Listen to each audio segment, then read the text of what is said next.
If you've seen or read Tolkien's The Hobbit, then you know that Gandalf convinced Thorin and the dwarves to take Bilbo Baggins, a simple hobbit from the Shire, on a quest to reclaim Erebor. But you may not know why Gandalf chose Bilbo in the first place, or how Gandalf and Thorin met, or how Gandalf received the map and key that he could pass along to Thorin. And still yet how unlikely the whole story is, and how the tale is tangled up in the larger fight against Sauron. Today we explore the tale called The Quest for Erebor from J.R.R. Tolkien's Unfinished Tales. Let's check the map so we know where we are for today's story. If none of this makes sense, feel free to listen to a previous episode or two to catch back up. It is the third age of Middle-earth. Last episode we covered the dwarves, and primarily their chief house, Durin's folk. We explored the founding and fall of Khazad-dûm, and the founding and fall of Erebor, the Lonely Mountain. We touched on the last of the 7 rings of power that were given to the dwarves, and scrutinized a chance meeting between Gandalf and Thorin that started the quest for Erebor. But there's more to that tale, and even different versions of it. So, let's wander. Before we get too far, you first need to understand that I am drawing on different versions of the tale. We owe a lot to J.R.R. Tolkien's son, Christopher, who did the Herculean task of compiling his father's unpublished notes into a book we know as Unfinished Tales. The tale known as The Quest for Erebor has at least 3 different versions, plus the little bit that is included in the appendix for The Lord of the Rings. Various details are inconsistent with each other, though the framing of the tale is consistent. This tale is told from Gandalf's perspective, as Frodo, Pippin, and Gimli pepper Gandalf with questions at Minas Tirith after Sauron has been overthrown and Aragorn has been crowned king. An early version of the tale gives us the setting like this, quote, Gandalf was very merry, and though we asked him questions about all that came into our minds, his patience seemed as endless as his knowledge. I don't know about you, but I would love to sit for days with a patient Gandalf answering all my questions about Middle-earth. During this question and answer session, Gimli makes a remark that the Shire is hallowed land, because not only did the recovery of the Lonely Mountain from Smaug the Dragon begin in the Shire, but also the fall of Sauron and the recovery of the kingdoms of men. Then he says, quote, both were strangely woven together, strangely, very strangely. Gimli then turns to Gandalf and says, quote, but who wove the web? Did you plan all this then, Gandalf? A fair question from Gimli, as it seems that Gandalf had some foresight or knowledge of what would happen on the dwarves' trip. Did Gandalf know that Bilbo would find the One Ring? Did Gandalf know that the One Ring could be found at all? And in his questioning, Gimli furthers the theme of unlikely chance. Chance that seems trivial on the surface, yet has profound impact as if it were by design. What were the chances that the One Ring would be found by a hobbit, and later, that a hobbit would be chosen as the ring-bearer to enter Mordor? Gandalf considers the question in silence for a moment, then says that he does not know the answer. But he cites some words that he said to Frodo 1 year before, quote, Bilbo was meant to find the ring, and not by its maker, and you, therefore, were meant to bear it. Gandalf doesn't plainly say who it was who meant for Bilbo to find the ring, who meant for Frodo to bear it, or who meant for Gandalf to guide him. But he does leave a curious statement hanging in the air that gives a clue to who it was. Quote, Olorin I was in the west that is forgotten, and only to those who are there shall I speak more openly. So it would seem to me that Gandalf is hinting that the Valar, either one of them individually or all of them collectively, were the orchestrators of the great web that brought about Sauron's downfall. We know that Ulmo, the Valar over the waters, never abandoned Middle-earth to its fate, he having helped found Nargothrond and Gondolin in the First Age. Manwë, the High King of the Valar over the winds, was closest to the heart of the creator of Middle-earth, Ilúvatar. Maybe Gandalf didn't want to guess or assume in front of these mortals that the Valar had a part, but it's the best theory I have. Gandalf then goes on to explain what was his actual motivation at the time for sending the dwarves to reclaim Erebor. And it's a motivation that we've explored before. Gandalf knew that Sauron was preparing for war, and he believed Sauron's first strike would be against Rivendell and Lothlorien. Gandalf also knew that the defenses in the northeast of Middle-earth were essentially non-existent, And to further the matter, Smaug the dragon could likely be persuaded by Sauron to join the war. Thus, to Gandalf, the primary problem was how to thwart Sauron's plans, and secondarily, how to rid himself of a dragon. At this point in the Third Age, Gandalf had had very little dealing with the dwarves, though he was sympathetic to the exiled dwarves from Erebor. But then came the so-called chance meeting between him and Thorin. In some versions, this meeting is at an inn in Bree, probably the Prancing Pony. In another version, it's on the road to Bree. No matter how they met, Gandalf could quickly see that Thorin longed for vengeance against Smaug, and needed no convincing to take up his father's charge and to try to reclaim Erebor for the dwarves. However, Thorin wanted large armies to march against the dragon, but Gandalf persuaded him against the idea, saying, quote, "Your own ideas are those of a king, Thorin Oakenshield, but your kingdom is gone. If it is to be restored, which I doubt, it must be from small beginnings." And so Gandalf suggested a different strategy, stealth, and even more so, stealth from a creature that a dragon had never before known, a hobbit. At this point, Gloin, father of Gimli and friend of Thorin, objects against Gandalf's idea. Quote, "One of those simpletons down in the Shire? What use on earth, or under it, could he possibly be?" Before I get to Gandalf's response to Gloin's accusation, I want to quickly point out why Gimli wasn't on the trip to reclaim Erebor. Hobbit movie fans will remember a fun scene when the elves have captured the dwarves in the forest, and Legolas asks Gloin about a sketch in a frame. Quote, "And what is this horrid creature? A goblin mutant?" And Gloin retorts, "That's my wee lad, Gimli." Gimli, it turns out, wanted to go with Thorin on his quest to the Lonely Mountain, but says, quote, "I was not allowed to go on the quest. Too young, they said, though at 62 I thought myself fit for anything." Apparently, 62 years old is too young for dwarves to participate in deadly battles against dragons. But who knows? Maybe there was more than mere chance in Gimli's being forbidden to go. Thorin, Fili, and Kili, and more were slain in the Battle of Five Armies. If Gimli had been there, would he have fallen too? And if so, what of his contributions as one of the 9 walkers of the company? Perhaps the Valar had a part in this too. Regardless, let's get back to Gandalf convincing the dwarves to take a hobbit. Gandalf defends his idea, citing the tremendous courage that hobbits can display in a pinch. And not only that, hobbits are marvelously quiet, far more so than dwarves. At this point, I want to remind you of a line from the prologue to the Fellowship of the Ring on concerning hobbits.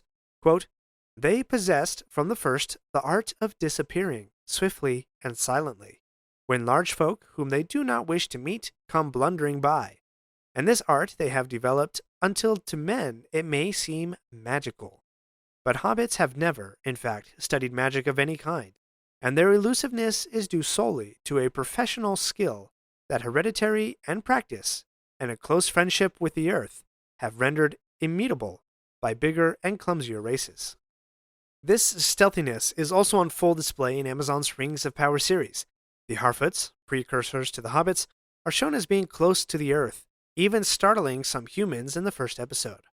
But there was another reason that Gandalf suggested a hobbit, a reason for his own mission. Quote, "The hobbits had begun to forget their own beginnings and legends, forget what little they had known about the greatness of the world. It was not yet gone, but it was getting buried, the memory of the high and the perilous."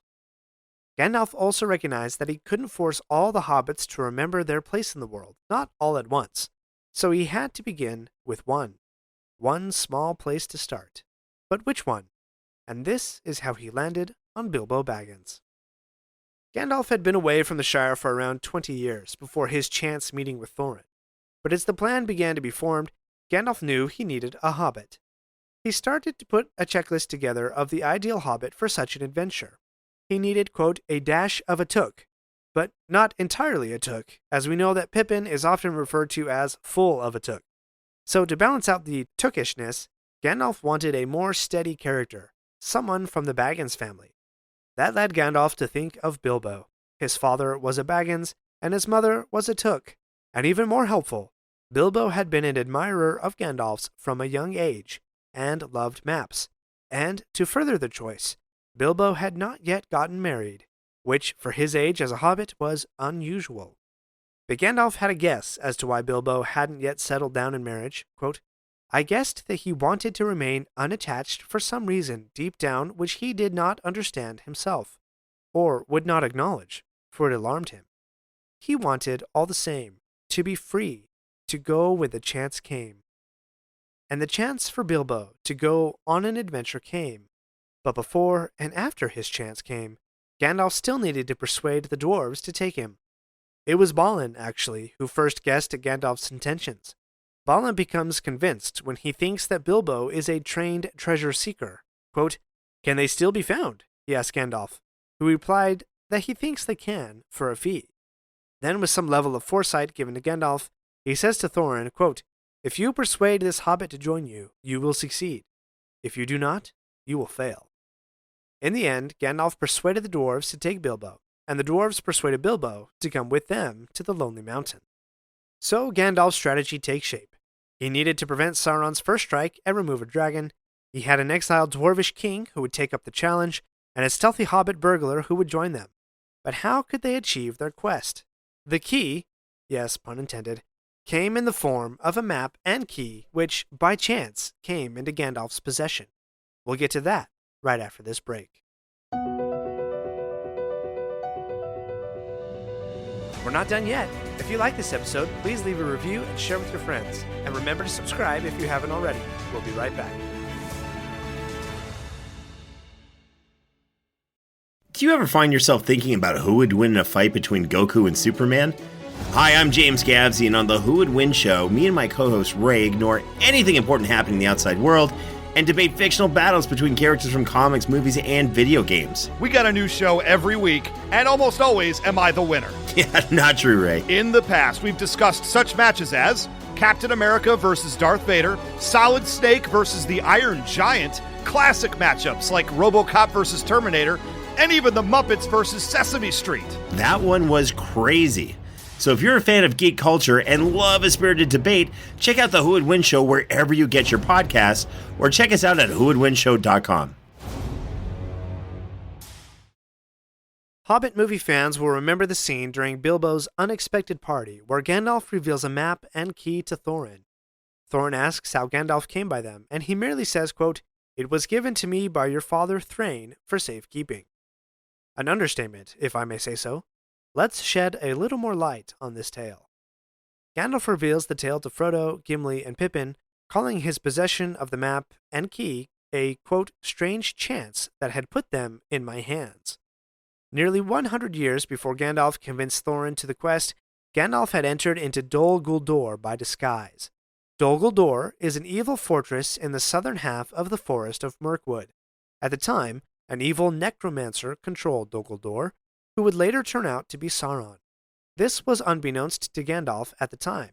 In the fortress, Gandalf found, quote, an unhappy dwarf dying in the pits. The dwarf was crazed, but managed to mention repeatedly that he possessed a great ring.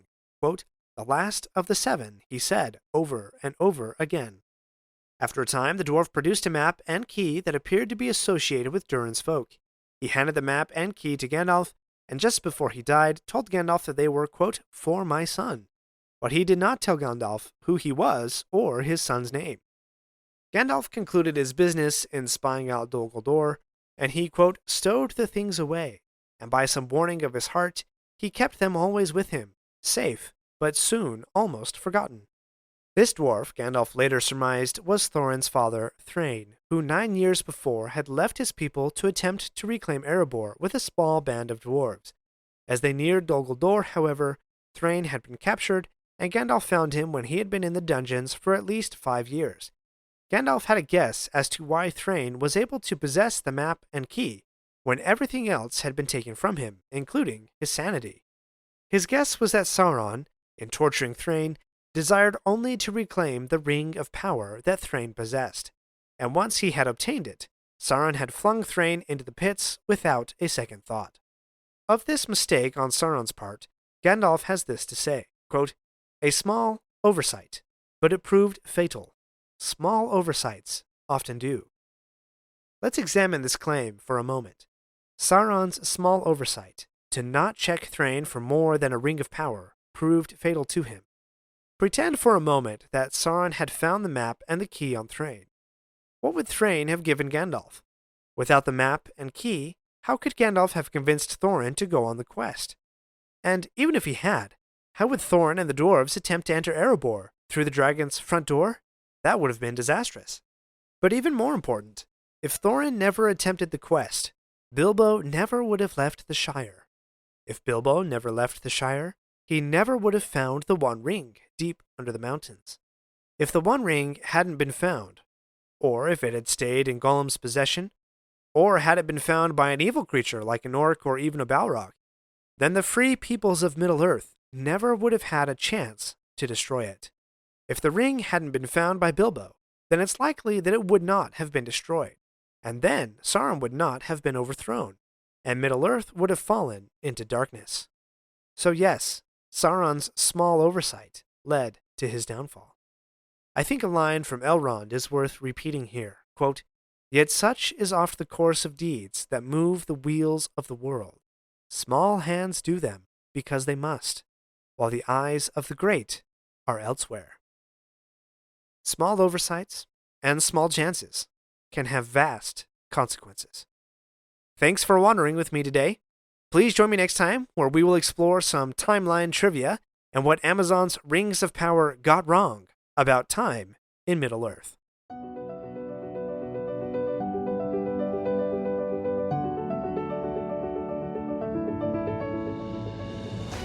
My friends, if you enjoyed this episode, let me know by subscribing, leaving a review, and sharing with your friends. Follow me on Facebook or Instagram at Lore of the Rings Podcast. For feedback on the show, please email me using the link in the show notes. Until next Thursday, remember, not all those who wander are lost.